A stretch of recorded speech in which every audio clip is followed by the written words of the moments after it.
उत्तर प्रदेश के रामपुर जिले से एक बेहद ही हैरान कर देने वाला मामला सामने आया है। यहाँ 12 साल पहले तलाक ले चुके पति पत्नी फिर से एक हो गए।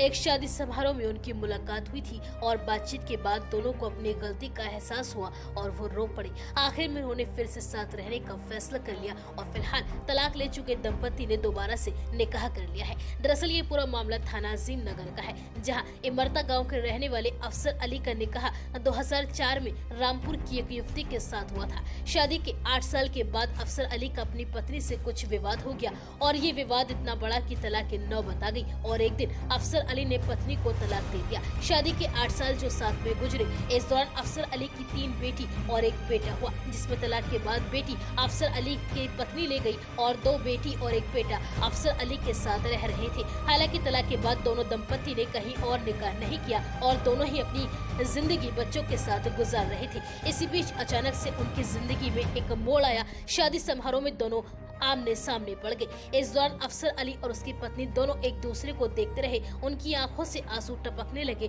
फिर दोनों ने एक दूसरे का नंबर लिया और फोन पर बातचीत करने लगे। बातचीत में उन्होंने अपने अपने गिले शिकवे दूर किए। उन्हें गलती का पछतावा हुआ और फिर से साथ रहने का फैसला कर लिया। बीते दिनों उन्होंने एक बार फिर से निकाह कर लिया। ऐसे में पति पत्नी तो साथ आए ही, उनके बच्चे भी एक साथ घर में रह सकेंगे। निकाह के कुछ घंटे बाद ही अफसर अली अपनी पत्नी, 3 बेटियों और एक बेटे को साथ लेकर उत्तराखंड घूमने के लिए चले गए। गौरतलब है कि पति पत्नी का भले ही तलाक हो गया था, लेकिन वो एक दूसरे से प्यार करते रहे। इसलिए जब शादी समारोह में उनकी मुलाकात हुई तो वो एक दूसरे को देखकर भावुक हो गए और आखिर में उन्होंने एक दूसरे का नंबर लिया और फोन पर बातचीत करना शुरू कर दिया।